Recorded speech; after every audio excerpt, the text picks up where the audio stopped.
Hi, this is Sue and welcome back to IV Lab. We are going to begin to learn about starting IVs. Students are usually very excited to learn this skill, but also nervous, and it can be a challenging skill, but with practice you can be successful. In this screencast, we will be looking at how to select an appropriate site to start the IV. Some considerations when selecting the site. Does the patient have a relevant medical history? For instance, if they are diabetic, they may have restricted blood flow and poor circulation. Have they had a thrombosis in either of their arms, which would impede blood flow? Are they on anticoagulants, which may make them bruise easier? What's the patient's mobility and range of motion? Are they able to move both hands and arms fully, or do they have contractures, which would make it difficult to access certain areas? Have they had trauma or surgery in either arm or hand? And that would include fistulas or shunts used for dialysis, and we will look at a picture of them in just a minute. What is the condition of their veins? Are they elastic and straight, or are they tortuous or curved and dilated, as you sometimes see in older adults? You need to think about what type of IV fluid is going to be infused. Will it be a vesicant, which is a fluid that is very irritating to the veins, or is it something that needs maximal hemodilution, in which case you need a larger vein? What size cannula will you need? For instance, if you expect that the patient may need a high flow of fluids, such as in a trauma or perhaps surgery, you would need a larger cannula and therefore a larger vein to accommodate it. Always ask the patient if they've had an IV before. Ask them, was it difficult to start? Was there an area on their arm that was easier to have a successful IV start? They may know the best place for a successful IV start. Either arm is generally okay to use. However, if you can use their non-dominant arm, that would be best because there is usually less movement. There are also some areas to avoid. If the patient has had a complication such as a previous infiltration or phlebitis from an IV, you would not want to use the same vein in an area below where the complication was. You can go above that area and start a new IV, or you can select a different vein. You want to avoid sclerotic or tortuous veins. A sclerotic vein would, for example, be a varicose vein, and a tortuous vein is what we call a vein that's dilated and curvy and angled, like the ones in this picture. They look like great veins to start an IV on, but actually they can be very difficult because they roll. If the patient has had a mastectomy or a lymph node dissection, you want to avoid that side of the body because there's a greater risk of infection and poor circulation. If they've had a double mastectomy or lymph node dissection, you should speak with the care provider to see what they prefer. You want to avoid an arm that has a blood clot, obviously. And if they have an AV shunt, which is the picture in the middle with the yellow oval around it, or a fistula, which is the picture at the bottom of the screen, you want to avoid those arms. Those are used for dialysis, and we need to save that arm for that. If they have skin inflammation, rashes, bruising, skin tears, anything like that, obviously you want to avoid that area. And we want to avoid areas of flexion, such as the wrist or the elbow, because there's more movement there, and that could cut off the flow of the fluid. Also, because there's increased movement in those areas, there's a greater risk of it being dislodged and having an infiltration or having phlebitis. In addition, we want to avoid the wrist because there is a major nerve that runs there, the radial nerve, and if we damage that, they can lose some functioning in their hand. We also want to avoid the lower extremities.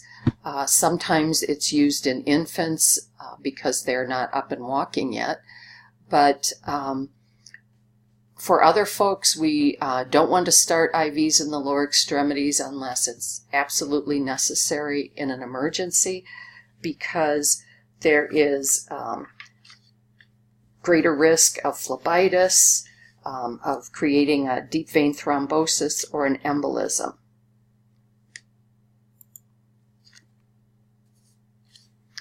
If a patient has a lot of hair, then it may be difficult to visualize the vein and place the cannula, and so we may need to clip the hair. You want to avoid shaving the area because that can cause microabrasions, which can be a portal of entry for infection, but you can clip it. The picture on the right shows a valve in a vein, and if we were to start an IV where there was a valve, you wouldn't damage the patient, but you would have difficulty cannulating or advancing the cannula into the vein because of that valve. The risk of hitting a valve isn't very great usually because the valves are not in the superficial veins but in the deep veins. If there is a valve, you can often palpate it as a small, soft lump in the vein, and so if you palpate that, you want to avoid the area. So let's look at some of the different sites that we can start IVs on.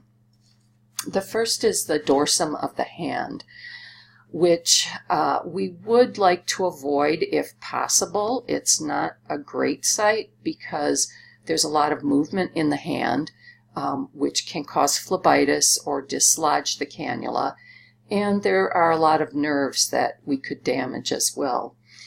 So if possible, we want to avoid that, but sometimes that is the best site to start an IV on, so we'll talk about it. And you can see in this picture of the hand the various metacarpal veins. They are fairly straight, the two large ones, which is helpful. So some of the benefits or the pros of using the veins on the hand are that they are easily accessible. They are usually closer to the surface and therefore easy to see. They are splinted by the small bones in the hand, and that helps keep them in place as you are trying to start the IV. Some of the drawbacks are because there are a lot of nerves on the hand, it can be painful for the patient.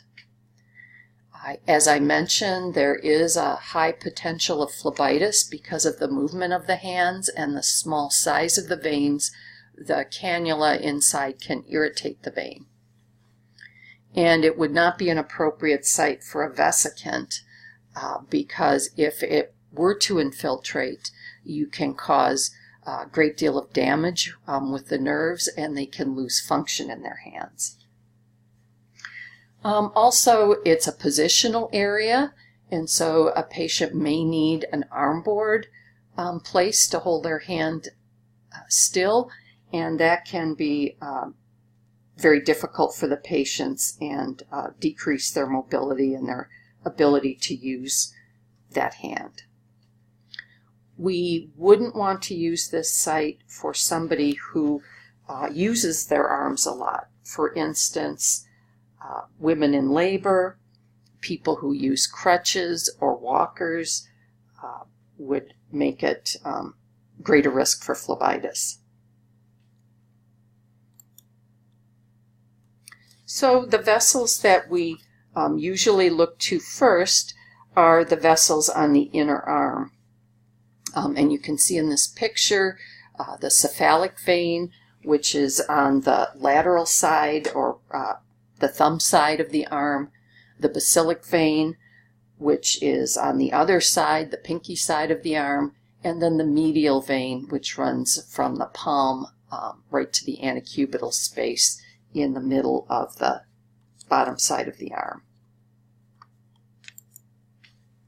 So the first one is the cephalic vein, which runs along the radial bone on the thumb side. It is actually a very good vein. It's often the first choice if possible.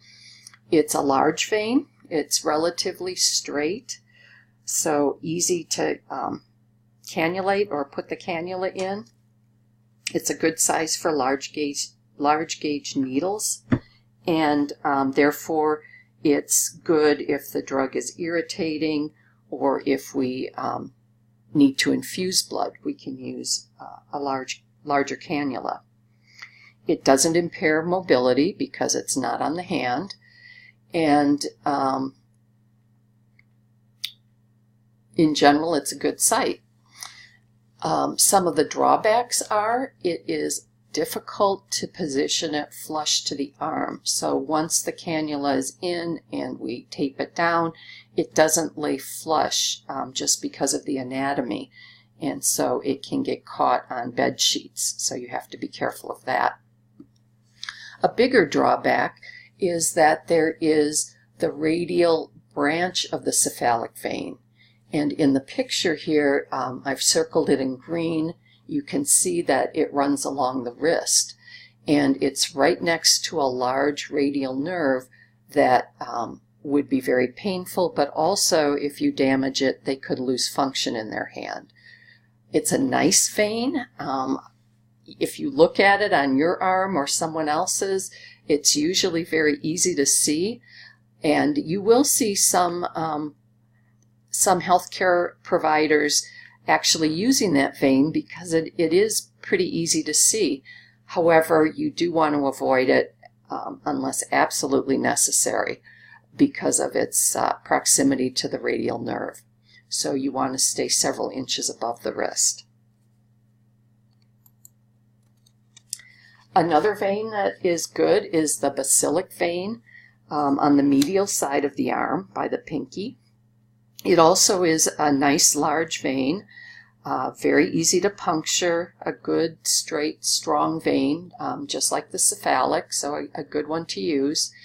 It can be hard to stabilize the vein for insertion. It's usually a little deeper, and the position that their arm needs to be in for you to start the IV can be awkward.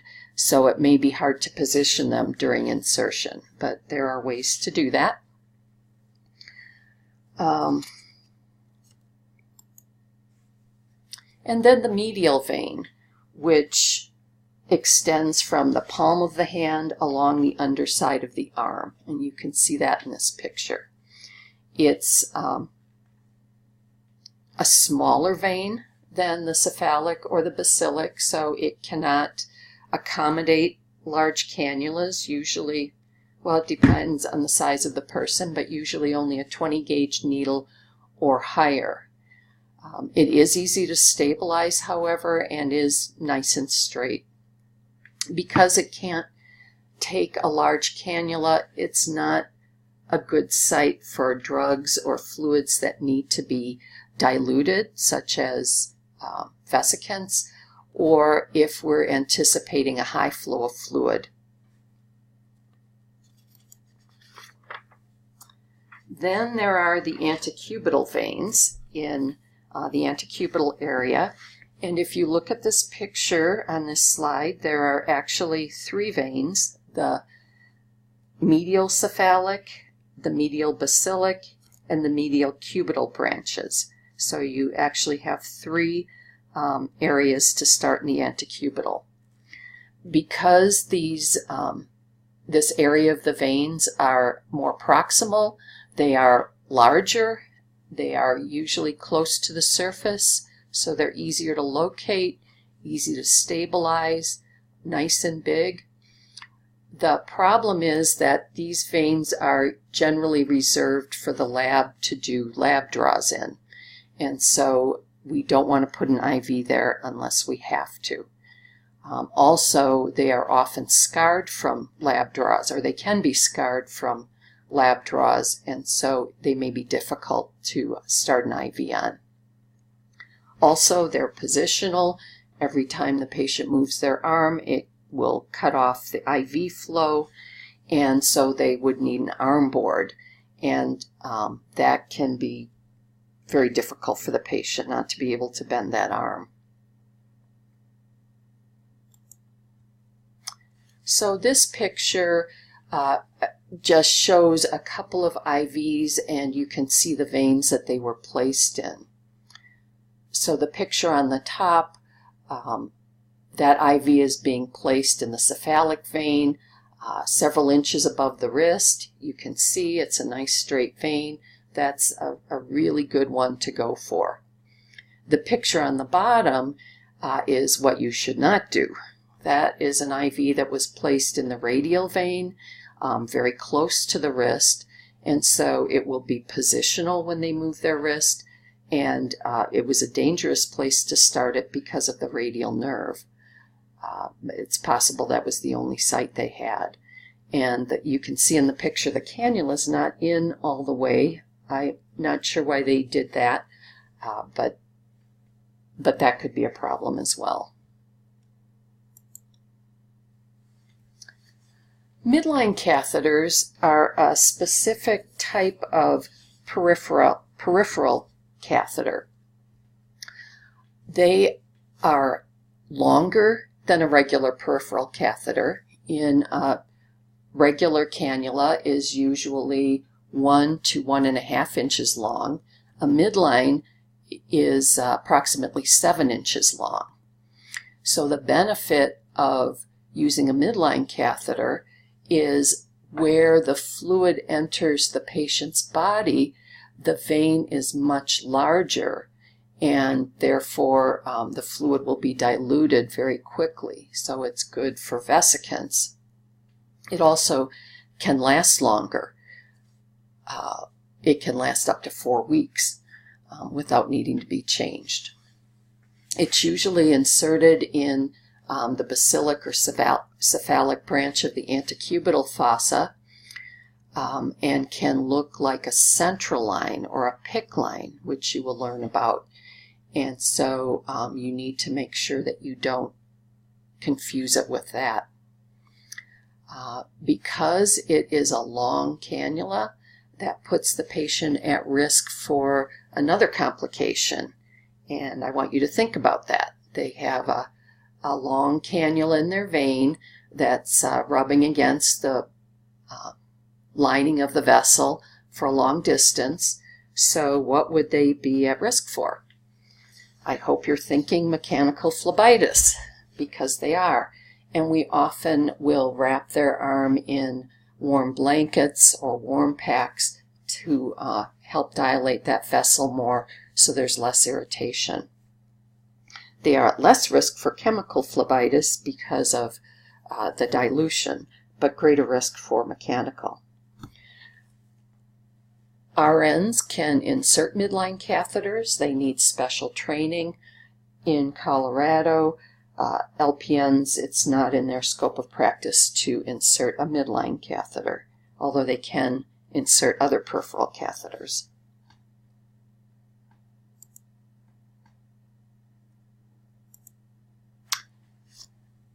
Some other things to keep in mind: we want to avoid starting the IV in an artery. The risk is not great because arteries are deeper than veins. However, when you are palpating your vessel in deciding if you want to use it for your IV start, be observant of whether it's pulsating or not. And if it is, you want to avoid it because it very well could be an artery.